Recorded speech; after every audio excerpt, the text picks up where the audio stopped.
क्या कभी ऐसा हुआ है कि एक पल के क्रोध ने तुम्हारे वर्षों के संयम को जला दिया हो? क्या कभी ऐसा हुआ है कि गुस्सा निकल जाने के बाद तुम्हें अपने ही शब्दों से डर लगने लगा हो? अगर हां, तो श्री कृष्ण कहते हैं यह वाणी तुम्हारे लिए ही है। श्री कृष्ण कहते हैं क्रोध कोई बाहरी आग नहीं है, क्रोध भीतर जली हुई अधूरी अपेक्षाओं की चिंगारी है। मनुष्य सोचता है कि उसे गुस्सा दूसरों के कारण आता है, लेकिन श्री कृष्ण कहते हैं क्रोध कभी दूसरे से नहीं, अपने टूटे हुए अहंकार से जन्म लेता है। जब जीवन तुम्हारी अपेक्षा के अनुसार नहीं चलता, जब कोई तुम्हारी बात नहीं समझता, जब तुम्हें वह सम्मान नहीं मिलता जिसके तुम अपने आप को योग्य मानते हो, तब भीतर कुछ टूटता है और उसी टूटन का नाम क्रोध है। श्री कृष्ण कहते हैं क्रोध तब नहीं आता जब तुम शक्तिशाली होते हो, क्रोध तब आता है जब तुम भीतर से असुरक्षित होते हो। मनुष्य क्रोध को शक्ति समझ बैठता है। उसे लगता है गुस्सा करके मैं मजबूत दिखूंगा, गुस्सा करके लोग मेरी बात मानेंगे। लेकिन श्री कृष्ण कहते हैं क्रोध शक्ति नहीं है, क्रोध बुद्धि का पतन है। जिस क्षण क्रोध उठता है उसी क्षण बुद्धि पीछे हट जाती है, और जहां बुद्धि हटती है वहां विनाश धीरे धीरे अपना स्थान बना लेता है। श्री कृष्ण कहते हैं क्रोध का पहला शिकार तुम्हारा शत्रु नहीं होता, क्रोध का पहला शिकार तुम्हारी समझ होती है। क्रोध में कहा गया एक शब्द ऐसा घाव दे सकता है जो वर्षों तक नहीं भरता। क्रोध में लिया गया एक निर्णय पूरे जीवन की दिशा बदल सकता है। लेकिन मनुष्य यह सब जानकर भी क्रोध से बच नहीं पाता। क्यों? क्योंकि वह क्रोध के कारण को नहीं, क्रोध के परिणाम को देखता है। श्री कृष्ण कहते हैं जो व्यक्ति क्रोध को दबाता है वह एक दिन और भयानक रूप में फटता है, और जो व्यक्ति क्रोध को सही ठहराता है वह अपनी बुद्धि को धीरे धीरे खो देता है। तो फिर मार्ग क्या है? श्री कृष्ण कहते हैं क्रोध को न दबाओ, न उसे पूज्य बनाओ, उसे समझो।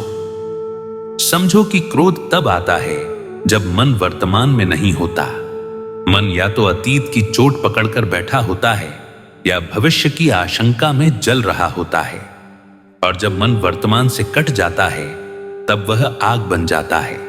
श्री कृष्ण कहते हैं शांत मन का अर्थ यह नहीं कि कोई भावना न उठे, शांत मन का अर्थ है भावना उठे लेकिन बुद्धि जले नहीं। अब यह समझो क्रोध का सबसे खतरनाक रूप वह नहीं है जो बाहर दिखता है। सबसे खतरनाक क्रोध वह है जो भीतर चुपचाप सुलगता रहता है। वह क्रोध जो शब्दों में नहीं व्यवहार में निकलता है। वह क्रोध जो रिश्तों को धीरे धीरे खोखला कर देता है। श्री कृष्ण कहते हैं जो मन अपनी पीड़ा व्यक्त नहीं कर पाता वही मन क्रोध को अपना माध्यम बना लेता है। अब यहां एक गहरा सत्य सुनो। मनुष्य अक्सर क्रोध इसलिए करता है क्योंकि वह सुना नहीं जाना चाहता, वह समझा जाना चाहता है। और जब उसे समझ नहीं मिलता तो वह आवाज ऊंची कर लेता है। लेकिन ऊंची आवाज समझ नहीं पैदा करती, वह केवल डर पैदा करती है। श्री कृष्ण कहते हैं जहां डर पैदा होता है वहां संबंध नहीं बचते, और जहां संबंध टूटते हैं वहां मन और अकेला हो जाता है। यही कारण है कि क्रोध के बाद मनुष्य और ज्यादा बेचैन हो जाता है। अब प्रश्न यह नहीं है कि क्रोध क्यों आता है, अब प्रश्न यह है क्या क्रोध से बुद्धि को बचाया जा सकता है? क्या शांत मन सीखा जा सकता है? श्री कृष्ण कहते हैं हां, लेकिन उसके लिए तुम्हें यह स्वीकार करना होगा कि क्रोध तुम्हारा स्वभाव नहीं है, वह तुम्हारी असमझी हुई पीड़ा है। और जिस दिन तुम अपनी पीड़ा को ईमानदारी से देखना शुरू कर दोगे, उस दिन से क्रोध तुम्हारे ऊपर राज करना छोड़ देगा। यह वाणी यहीं समाप्त नहीं होती, क्योंकि अब श्री कृष्ण तुम्हें यह दिखाने वाले हैं कि क्रोध किस क्षण जन्म लेता है और उसी क्षण उसे कैसे रोका जाए। यदि तुम सच में अपने मन को जलने से बचाना चाहते हो तो इस वाणी के साथ आगे चलते रहो, क्योंकि आगे श्री कृष्ण तुम्हारी बुद्धि को फिर से सिंहासन पर बैठाने वाले हैं। अब उस क्षण को पहचानो जहां क्रोध जन्म लेता है। क्रोध अचानक नहीं आता, वह किसी विस्फोट की तरह नहीं फूटता, वह भीतर धीरे धीरे जमा होता है। मनुष्य समझता है कि वह शांत है, लेकिन भीतर बहुत कुछ अनकहा पड़ा होता है। श्री कृष्ण कहते हैं, क्रोध का जन्म उस समय होता है जब तुम वह स्वीकार नहीं करते जो है। जब तुम यह कहते हो, ऐसा नहीं होना चाहिए था, उसने ऐसा क्यों कहा, मेरे साथ ही ऐसा क्यों हुआ। यही क्यों मन को वर्तमान से खींचकर टकराव में ले जाता है, और जहां टकराव होता है वहां शांति टिक नहीं पाती। श्री कृष्ण कहते हैं, क्रोध का दूसरा बीज तुलना है। जब तुम अपने जीवन को दूसरों के जीवन से तौलने लगते हो, तब भीतर असंतोष जन्म लेता है, और असंतोष यदि समझ न पाए तो वह क्रोध बन जाता है। तुम कहते हो, उसके पास सब है, मुझे ही संघर्ष क्यों, मेरी मेहनत क्यों नहीं दिखती। श्री कृष्ण कहते हैं, जिस दिन तुमने अपने मार्ग की तुलना किसी और के मार्ग से की, उसी दिन मन ने अपना संतुलन खो दिया। अब यह भी समझो, क्रोध का एक बड़ा कारण अधूरी अभिव्यक्ति है। तुम बहुत कुछ सहते हो लेकिन बोलते नहीं, तुम बहुत कुछ समझते हो लेकिन कहते नहीं, और फिर एक दिन वह सब क्रोध बनकर फूट पड़ता है। श्री कृष्ण कहते हैं, जो मन अपनी सीमा नहीं बताता, वह एक दिन आग बनकर सीमा लांघता है। इसलिए शांत मन का पहला अभ्यास यह है, जो पीड़ा है उसे समय रहते स्वीकार करो, न नकारो न छुपाओ। स्वीकार करना कमजोरी नहीं है, स्वीकार करना बुद्धि की शुरुआत है। अब सुनो क्रोध और बुद्धि के संबंध को।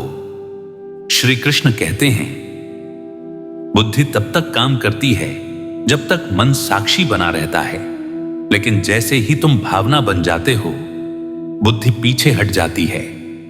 क्रोध तुम्हें भावना बना देता है, और भावना बनी हुई अवस्था में कोई भी निर्णय सत्य नहीं होता। इसलिए श्री कृष्ण कहते हैं, क्रोध के क्षण में कुछ भी मत करो, न बोलो, न निर्णय लो, न प्रतिक्रिया दो, क्योंकि उस क्षण तुम नहीं बोल रहे, तुम्हारा क्रोध बोल रहा है। अब यह मत सोचो कि यह असंभव है। शांत मन कोई जन्मजात गुण नहीं है, शांत मन अभ्यास से बनता है। श्री कृष्ण कहते हैं, जब क्रोध उठे तो उससे लड़ो मत, बस एक काम करो, उस क्षण अपने भीतर एक दूरी बना लो। खुद से कहो, मैं क्रोधित हूं लेकिन मैं क्रोध नहीं हूं। यही एक वाक्य बुद्धि को वापस बुला लेता है, क्योंकि अब तुम भावना नहीं हो, तुम साक्षी हो। श्री कृष्ण कहते हैं, साक्षी भाव क्रोध की अग्नि में जलता नहीं। अब यह समझो, क्रोध का सबसे बड़ा धोखा यह है कि वह तुम्हें सही होने का एहसास देता है। तुम्हें लगता है मैं ठीक हूं, गलती सामने वाले की है, लेकिन श्री कृष्ण कहते हैं, क्रोध में कोई भी पूरी तरह सही नहीं होता। क्रोध सिर्फ दृष्टि को संकीर्ण करता है, और संकीर्ण दृष्टि कभी पूर्ण सत्य नहीं देख पाती। अब धीरे धीरे शांत मन का मार्ग खुलने लगता है। शांत मन का अर्थ भावनाओं का अंत नहीं है, शांत मन का अर्थ है भावनाओं के बीच बुद्धि का जीवित रहना। श्री कृष्ण कहते हैं, जब तुम यह सीख लेते हो कि भावना आए और जाए लेकिन निर्णय न ले, तब क्रोध तुम्हें नष्ट नहीं कर पाता। अब आगे और गहराई से समझना होगा, क्योंकि क्रोध सिर्फ क्षण की बात नहीं है, वह आदत बन सकता है, और आदत बनने पर वह स्वभाव जैसा लगने लगता है। श्री कृष्ण कहते हैं, जिसे तुम मेरा स्वभाव कह देते हो, अक्सर वह तुम्हारी असाध्य आदत होती है, और आदत हमेशा बदली जा सकती है। लेकिन उसके लिए तुम्हें यह देखना होगा कि तुम किन परिस्थितियों में सबसे जल्दी क्रोधित होते हो, कौन से शब्द कौन से लोग, कौन सी स्थितियां तुम्हारे भीतर आग जला देती हैं। यह देखना आत्मनिरीक्षण है, और आत्मनिरीक्षण बुद्धि का कार्य है। श्री कृष्ण कहते हैं, जिस दिन तुमने अपने क्रोध को बिना न्याय किए देखना शुरू कर दिया, उस दिन से उसकी पकड़ ढीली पड़ने लगती है। अब यह यात्रा धीरे धीरे उस बिंदु की ओर जा रही है जहां क्रोध पूरी तरह समाप्त नहीं, लेकिन नियंत्रित और रूपांतरित हो जाता है, और वहीं से शांत मन जीवन का स्थायी आधार बनता है। आगे श्री कृष्ण तुम्हें यह बताएंगे कि क्रोध की ऊर्जा को नष्ट किए बिना कैसे बदला जाए, क्योंकि हर ऊर्जा नष्ट नहीं की जाती, कुछ ऊर्जाएं रूपांतरित की जाती हैं, और क्रोध उन्हीं में से एक है। श्री कृष्ण कहते हैं, अब उस सत्य तक पहुंचना आवश्यक है जहां क्रोध को शत्रु नहीं, ऊर्जा के रूप में देखा जाता है, क्योंकि जो चीज समझी नहीं जाती वह या तो दबा दी जाती है या विस्फोट करती है, और दोनों ही स्थितियों में बुद्धि सुरक्षित नहीं रहती। श्री कृष्ण कहते हैं, क्रोध न तो मिटाया जाता है, न ही उसे खुला छोड़ दिया जाता है, क्रोध को रूपांतरित किया जाता है। अब इसे गहराई से समझो। क्रोध के भीतर बहुत शक्ति होती है। वही शक्ति यदि सही दिशा पा जाए तो साहस बनती है, और यदि दिशा न पाए तो विनाश। इसलिए श्री कृष्ण कहते हैं, प्रश्न यह नहीं है कि तुम्हें क्रोध आता है या नहीं, प्रश्न यह है कि क्रोध आने पर तुम क्या करते हो। क्रोध के क्षण में अधिकांश मनुष्य या तो बोल देता है या चुप होकर और जहर जमा कर लेता है। दोनों ही स्थितियां बुद्धि को धीरे धीरे कमजोर कर देती हैं। श्री कृष्ण कहते हैं, बुद्धि तब सुरक्षित रहती है जब क्रोध की ऊर्जा कर्म में बदल दी जाए, प्रतिक्रिया में नहीं। अब यह समझो, जब क्रोध उठे तो उसी क्षण कुछ रचनात्मक करो। चलो, लिखो, श्वास को देखो, शरीर को हिलाओ, क्योंकि क्रोध शब्द नहीं चाहता, वह निकास चाहता है। यदि तुम उसे सही मार्ग नहीं दोगे तो वह गलत द्वार तोड़ देगा। श्री कृष्ण कहते हैं, जो व्यक्ति अपने क्रोध को शरीर के स्तर पर निकास दे देता है, उसका मन शीघ्र शांत हो जाता है। अब यहां एक अत्यंत सूक्ष्म अभ्यास सुनो। श्री कृष्ण कहते हैं, जब क्रोध आए तो तुरंत कोई निष्कर्ष मत निकालो। न यह तय करो कि सामने वाला गलत है, न यह तय करो कि तुम सही हो। बस इतना देखो, इस क्षण मेरे भीतर क्या टूटा है। अक्सर उत्तर मिलेगा, अपेक्षा, सम्मान, सुरक्षा। यही पहचान क्रोध को धीरे धीरे कमजोर करती है, क्योंकि अब तुम लड़ नहीं रहे, तुम समझ रहे हो। अब यह भी समझो, क्रोध अक्सर अधिकार की भाषा बोलता है। तुम सोचते हो, मुझे ऐसा नहीं कहना चाहिए था, उसे ऐसा नहीं करना चाहिए था। श्री कृष्ण कहते हैं, जिस क्षण तुम जीवन को अपने नियमों में बांधते हो, उसी क्षण क्रोध जन्म लेता है। शांत मन का अर्थ यह नहीं कि जीवन तुम्हारे अनुसार चले। शांत मन का अर्थ है जीवन जैसा है उसे देख पाने की क्षमता। अब यहां बुद्धि का सच्चा कार्य शुरू होता है। बुद्धि का काम न तो क्रोध को सही ठहराना है, न उसे दबाना। बुद्धि का काम है समय देना। क्रोध का समय बहुत छोटा होता है।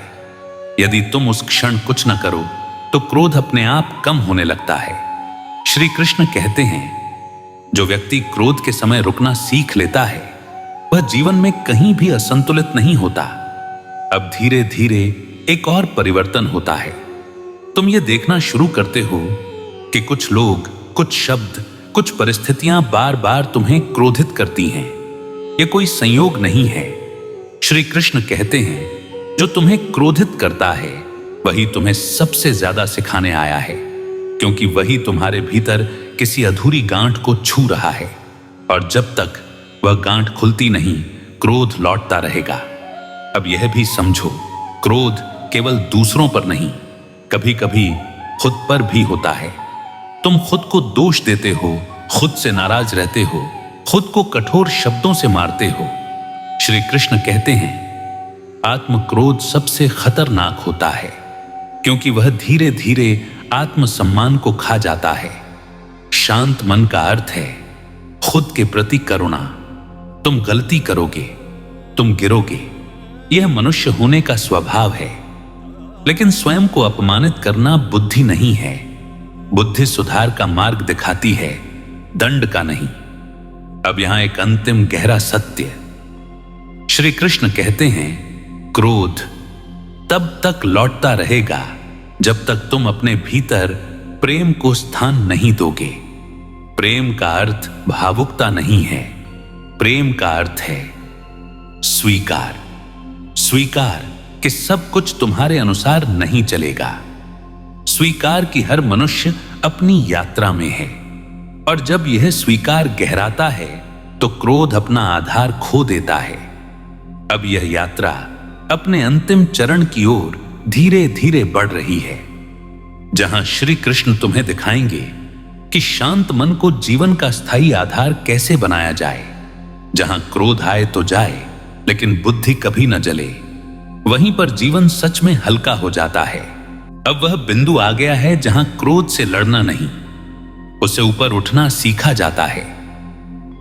क्योंकि जो चीज बार बार आती है वह शत्रु नहीं होती, वह शिक्षक होती है। क्रोध भी ऐसा ही है।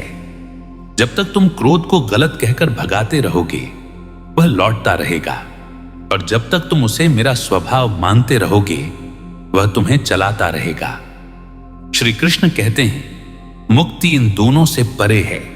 अब यह समझो, शांत मन कोई स्थायी स्थिति नहीं है जिसे एक बार पा लिया तो फिर कभी खोया नहीं।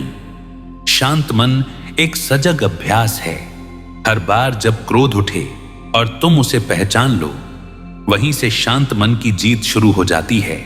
क्योंकि अब क्रोध तुम्हें नहीं चला रहा, तुम क्रोध को देख रहे हो। श्री कृष्ण कहते हैं, जिस दिन मनुष्य अपने भीतर उठती आग को देखने लगता है, उसी दिन वह आग जलाना बंद कर देती है। अब जीवन में कुछ व्यावहारिक बातें उतारो। जब तुम जानते हो कि कुछ विषय, कुछ लोग, कुछ परिस्थितियां तुम्हें जल्दी क्रोधित करती हैं, तो उनसे निपटने की पूर्व तैयारी रखो। यह कायरता नहीं है, यह बुद्धिमत्ता है।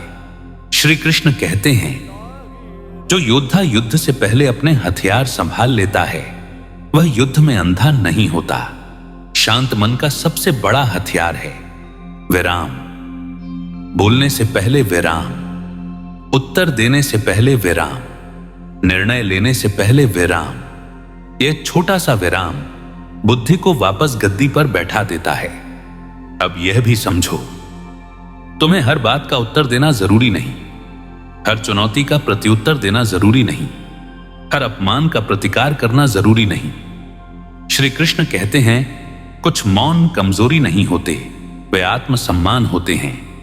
जब तुम हर जगह अपनी ऊर्जा खर्च नहीं करते, तब वह ऊर्जा वहीं लगती है जहां जीवन बनता है। अब उस अंतिम सत्य को सुनो जिस पर यह वाणी टिकती है। श्री कृष्ण कहते हैं, क्रोध का अंतिम उपचार स्मरण है।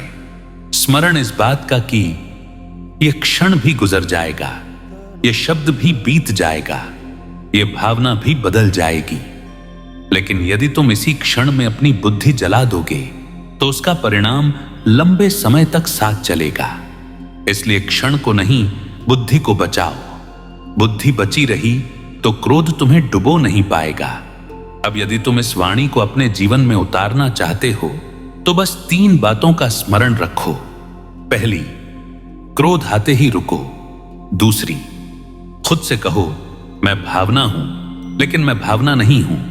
और तीसरी, निर्णय बाद में लो, जब मन शांत हो जाए। इतना करना ही काफी है बुद्धि को सुरक्षित रखने के लिए।